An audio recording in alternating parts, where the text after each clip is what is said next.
Hello friends, welcome to Meera Mind Voice. Day 38 in Big Boss House. இந்த வார task ஆரம்பித்து இரண்டாவது நாள் ராஜா ராணி டாஸ்க் ஆரம்பிச்சு இந்த வீடியோவை தடவையாக பார்க்குறவங்க சப்ஸ்கிரைப் பண்ண மறக்காதீங்க. தேங்க்யூ.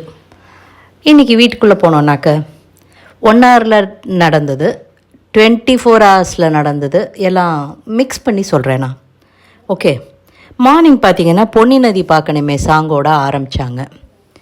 ஸோ அடுத்தது குளிக்கிறதுக்கு க்யூ வந்து கம்ப்ளைண்ட் பண்ண, அதாவது ஃபஸ்ட் கம் ஃபஸ்ட் சர்வ்டு, நான் போகணும்னு சொன்னேன், நீ போகணும்னு சொன்னேன், சபரி மாற்றிட்டாருன்னு நினச்சேன் அப்படின்னு ஆளாளுக்கு பேச, அது ஒரு கேயாஸாக இருந்தது அந்த இடத்துல.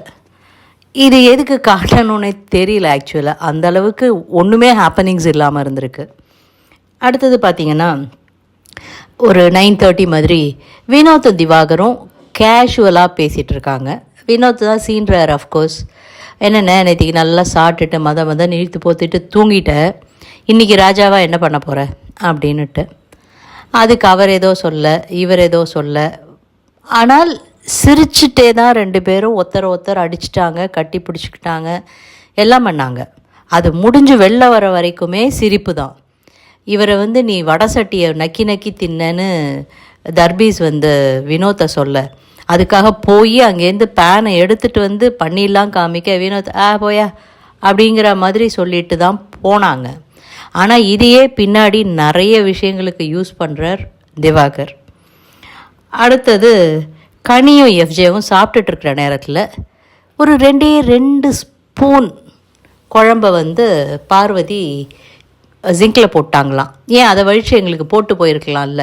இந்த வீட்டில் ஒவ்வொரு பிட்டுமே ஒவ்வொரு ஸ்பூன் சட்னி ஆகட்டும் சாம்பார் ஆகட்டும் அவ்வளோ வேல்யூபிள்ங்கிற மாதிரி இதுவும் வெட்டி கத்தல் தான். ஆனால் அந்த இடத்துல பாரு ரொம்ப அழகாக வந்து ஹேண்டில் பண்ணாங்க. சாரி, நான் பண்ணது தப்பு தான், இனிமேல் இப்படி நடக்காமல் பார்த்துக்கிறேன்.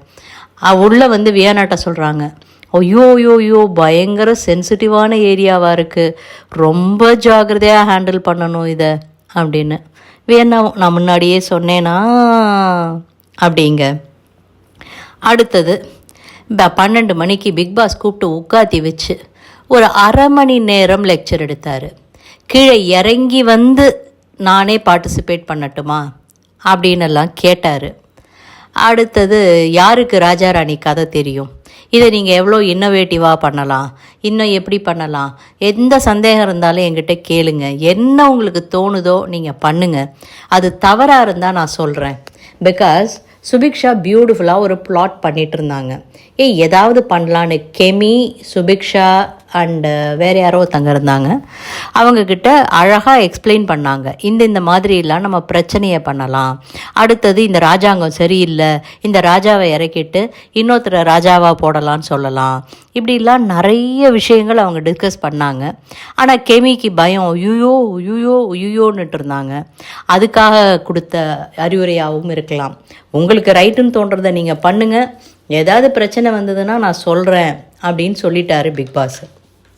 அடுத்தது வினோத் கிட்ட வந்து காமெடி பண்ணுங்க, ஆனால் அடுத்தவரும் சிரிக்கிற மாதிரி இருக்கணும் அந்த காமெடி. நீ வந்து என்னுடைய சிஷ்யன் தானே, நண்பன் தானேன்னு கேட்க அவர் சாண்டியை ரிமைண்ட் பண்ணுறாருன்னு கொஞ்சம் லைட்டாக கண் கலங்கினார் வினோத். அவர் அழட்டும் விடுங்க, அவர் அழுதாதான் எல்லாம் வெளியில் வரும் அப்படின்ட்டார் பிக் பாஸ். ஸோ எல்லாருக்கும் தனித்தனியாக அட்ரஸ் பண்ணி தனித்தனியாக இது பண்ணுங்கன்னு என்னால் இதுக்கு மேலே உங்களுக்கு பிளாட் போட்டு கையில் கொடுக்க முடியாது, நீங்களாக இம்ப்ரூவைஸ் பண்ணி பண்ணுங்கன்னு சொல்லிட்டு இன்றைக்கு ராஜ்யம் மாற்றப்பட்டது.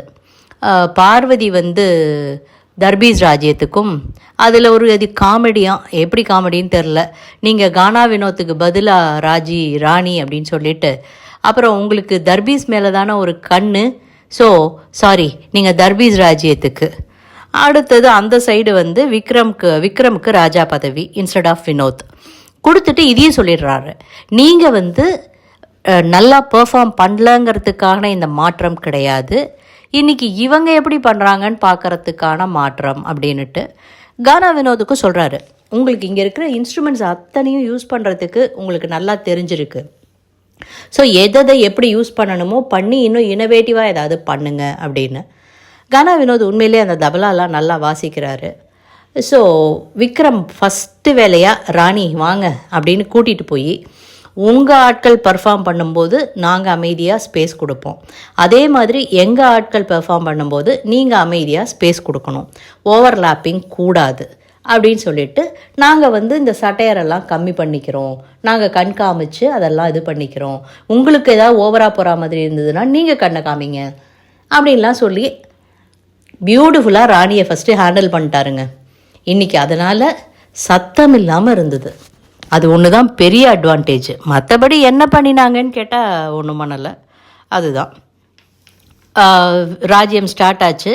வினோத் ஆஸ் யூஷுவல் திவாகரை நக்கல் பண்ணிகிட்டு இருந்தாங்க. இவங்க எல்லாரையும் இன்ட்ரடியூஸ் பண்ணி வச்சுட்டு இருந்தாங்க.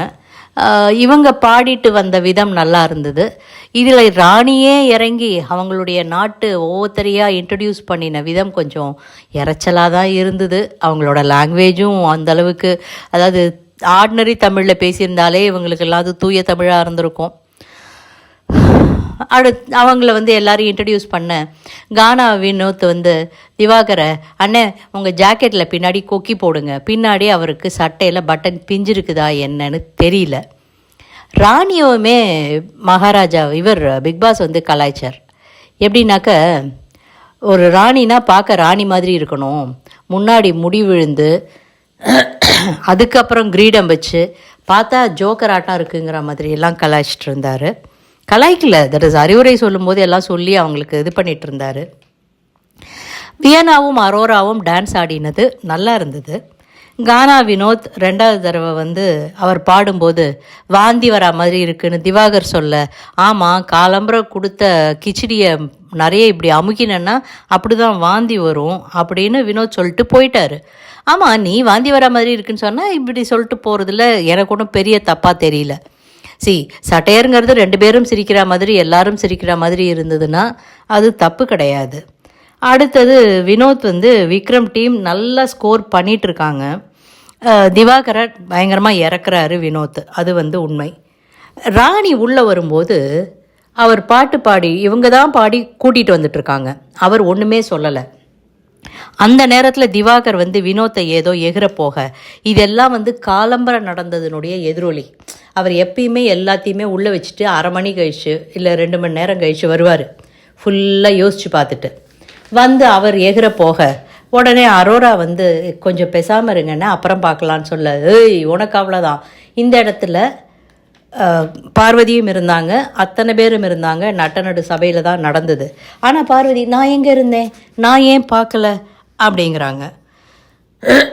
அது பிரச்சனையாகும்போது சரி எல்லாம் முடியட்டும், அப்புறம் இந்த பிரச்சனையை பார்த்துக்கலான்னு வச்சுக்கிறாங்க. எஃப்ஜேவும் சுபிக்ஷாவும் பீட் பாக்ஸிங் பண்ணிக்கொண்டே பாட, வியன்னாவும் அரோராவும் டான்ஸ் ஆட, அரோரா இன்ட்ரடக்ஷன்லாம் பண்ணும்போது நல்லாவே அவங்க பேசுகிறாங்க, நல்லாவே இன்ட்ரொடக்ஷனில் வார்த்தைகள் சொல்லி நல்லாவே இம்ப்ரூவைஸ் பண்ணி, ஆக்சுவலாக தெளிவாக இந்த தமிழை பேசுகிறது அரோரா நல்லா இருந்தது. அரோரா கிட்ட உன்னுடைய இல்லை ஆமாம் சுபிக்ஷா கிட்ட இந்த வக்ரத்தை பார்த்து உன்னுடைய கோவத்தை காட்டு அப்படின்ன உடனே தேவையில்லாத வார்த்தை அது. பார்வதி விக்ரம வக்ரம்னே கூப்பிடணும் அப்படின்னு பிளான் பண்ணிட்டாங்க. திவாகர் மாதிரி அவங்களுக்கும் ஒரு சில வார்த்தைகளை பிடிச்சாங்கன்னா அதையே பிடிச்சிட்டு தொங்குவாங்க. ஆனால் விக்ரம் என்ன பண்ணார், சுபிக்ஷா கிட்ட வக்ரமே இல்லாமல் நீ கோவப்பட்டது ரொம்ப அழகாக இருந்ததுன்னு சொல்லி முடிச்சிட்டார். அதை இந்த மாதிரி பேசிக்கிட்டாங்கன்னா பிரச்சனை இல்லை. ஆனால் திவாகர் எழுந்து வந்துடுறாரு. இவங்க போய் யார் அரோரா போய் கனிக்கிட்ட, அவங்க தானே ராஜமாதா, அவங்கக்கிட்ட சொல்லி அவங்க அதை அரசிக்கிட்ட எடுத்துகிட்டு போய் இந்த மாதிரி பிரச்சனையாச்சு, அடுத்த நாட்டுக்கு எழுத்தாப்பில் எப்படி நம்மளுடைய இளவரசியை இவர் இப்படி பண்ணலாம், இதுக்கு நீங்கள் ஏதாவது நடவடிக்கை எடுக்கணும்னு கேட்க, இதுக்கு நடுப்புற சாண்ட்ராவும் பிரஜீனும் யாரையாவது பிடிச்சி பிக்பாஸ் என்ன பண்ணிட்டாரு, இந்த தமிழை சரியாக பேசல ஓவர்லாப்பான்றாங்கன்னாக்க யாரை வேணாலும் நீங்கள் பிடிச்சிட்டு போய் ஒரு பிளாக் டேப்பை வாயில் ஒட்டிட்டு ஜெயிலுக்குள்ளே போட்டுடலான்னுறாரு.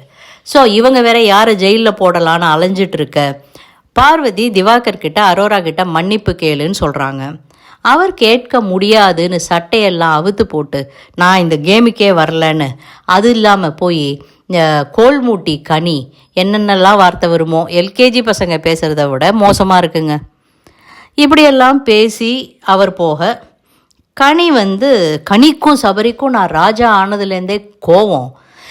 இவங்களா கற்பனை பண்ணிக்கிறாங்க, இவங்களா யாராவது 2 பேர் பேசி சிரிச்சிட்டு இருந்தாங்கன்னா நம்மளை தான் பேசுகிறாங்கன்னு நினைக்கிறாங்க. இந்த மாதிரி நிறைய மக்கள் நமக்கு நடுப்புறையே இருக்காங்க. யாராவது 2 பேர் பேசுகிறாங்கன்னா பற்றியா அவன் என்னை பற்றி தான் பேசி சிரிச்சிட்டு இருக்கான் அப்படின்னு இவங்களுக்காக ஒரு கற்பனை வந்துடும். இந்த மாதிரியெல்லாம் கற்பனையில் உடனே கனி வராங்க, அவ்வளோதான் வெடிச்சுதுங்க. இப்பாங்க அதுதாங்க ப்ரமோலையும் வந்தது. என்ன மரியாதை கெட்டுரும், என் மரியாதையை கெடுத்துரு பார்ப்போம். நீ கோல் மூட்டின்னு போய் சொல்கிற, அவருக்கு சொல்கிறதுக்கு ஒன்றுமே இல்லை. என்னை பற்றி பின்னாடி பேசுகிறீங்க, நீங்கள் நைட்டெல்லாம் உட்காந்து பேசுகிறீங்க. இவரை விட பேசுகிறதுக்கு நிறைய விஷயம் இருக்குது. அப்படியே இருந்தாலும் இவரை பற்றி பேசினாலும் நீங்கள் யார் கேட்குறதுக்கு? நீங்கள் மற்றவங்கள பற்றி பக்கம் பக்கமாக உட்காந்து கேமராவாக பேசுகிறீங்களே, அதை யாராவது கேட்டாங்களா இல்லை தடுத்தாங்களா? அதை தான் இவர் நைட்டு பண்ணினார். போய் ஒரு கேமரா முன்னாடி நின்று கனி எஃப்ஜே கனி பேரை சொல்லும்போது மட்டும் அவர் வாய்ஸு கம்மியாயிடுது. எஃப்ஜே, அடுத்தது ரம்யா, அடுத்தது கானா வினோத், அவருக்கு யாரெல்லாம் எதிரின்னு தோன்றதோ சபரியை தொடலை. இவங்க அத்தனை பேரையும் இழுத்து விட கேமராவே திரும்பிடுச்சு. கேமரா திரும்பின உடனே அவர் முகத்தில் ஒரு ரியாக்ஷன் வந்தது பாருங்க. ஒரு நிமிஷம் இருந்தால் அந்த கேமராவே உடைச்சிருப்பார். அந்த அளவுக்கு ஒரு ரியாக்ஷன் கொடுத்து அந்த கேமரா பக்கமெல்லாம் அவர் போக கேமரா பின்னாடியே போகுது. ஐயோன்னு பின்னாடி திரும்பி எல்லாரையும் பார்த்துட்டு சத்தம் போடாமல் திரும்பி போயிட்டார். அவர் அதை பேச ஆரம்பிக்கும் போது பின்னாடி உட்காந்து பாரு சிரிச்சுக்கிட்டு இருந்தாங்க. பண்ணாதீங்கன்னு கூட சொல்லலை. அதே மாதிரி கனி கூட சண்டை போடும்போதும் நடந்தது. ஆனால் அதை இன்னைக்கு சபரி டைல்யூட் பண்ண விதம் நல்லா இருந்தது. இவளும் பேச வர, பாருவும் திவாகருக்காக பேச வர, பாரு நீ சொல்கிறத நான் அடுத்தது கேட்குறேன், நீ வெளில போயிடு. திவாகரும் தவிக்கிறாரு, அது என்ன சொல்லுதோ சொல்லட்டுமே. ஏன்னா அவங்க பேசுகிறதுலேருந்து 2-3 வேர்ட்ஸ் எடுத்துக்கலாம், அதை வச்சு இவர் இம்ப்ரூவைஸ் பண்ணலாம்.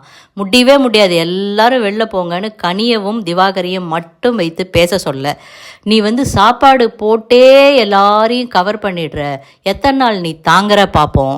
சத்தியமாக சொல்கிறேன், Bigg Boss team and anchor இந்த வாரம் ஏதோ பண்ணி திவாகரை வெளில எடுத்துகிட்டு வாங்க.